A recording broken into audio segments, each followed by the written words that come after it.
Yes, just like that. This will be more than enough to assassinate Varka.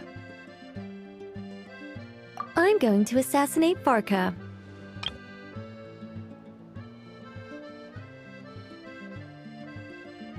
I need ideas for assassinating the Grand Master.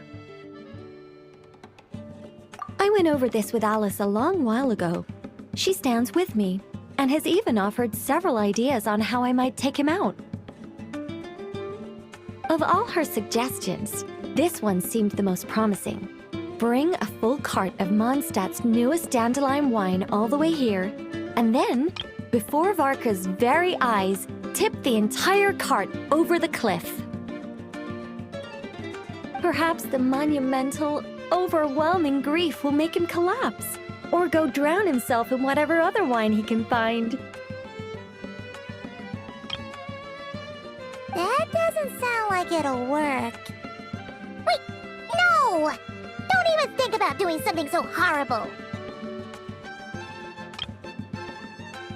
When writing a novel, the author, naturally, seeks to be as extravagant as possible, especially when writing detective novels.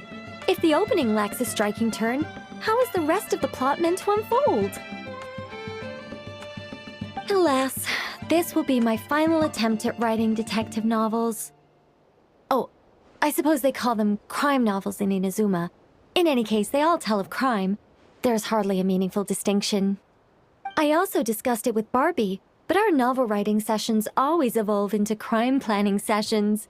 Methods of crime and puzzles of deduction. We have explored plenty of those, yet the plot would not advance. The Angel Killer case. Try as they might, the culprit remained elusive. The desperate detective rushed into the crowd, then shouted the revered names of the 4 great rulers at the sky. Whoosh! Pitter-patter. Boom! Detective and murderer reduced to ash. What kind of writing is that? Doesn't that leave no room for deduction at all? Of course there is. It was only through painstaking deduction that the detective finally discovered the names of the 4 great rulers, learning also that shouting them at the sky would inevitably reduce one to ash. My point exactly.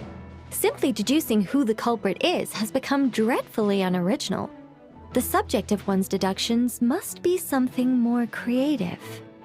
I even thought of having a Seelie detective, an angel who, longing to become a detective, became a Seelie, and by some twist of fate, ended up as a detective's assistant.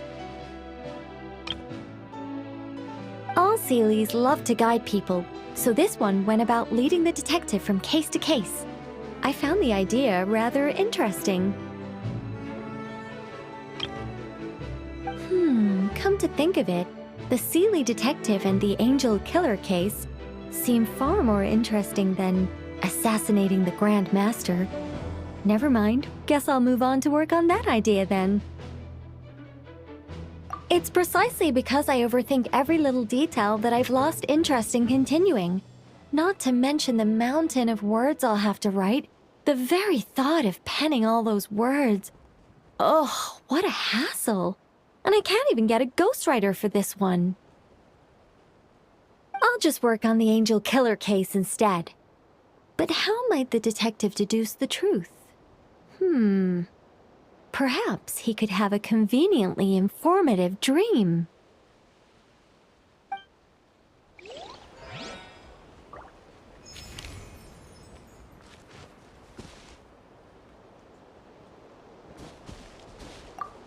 Seelie detective.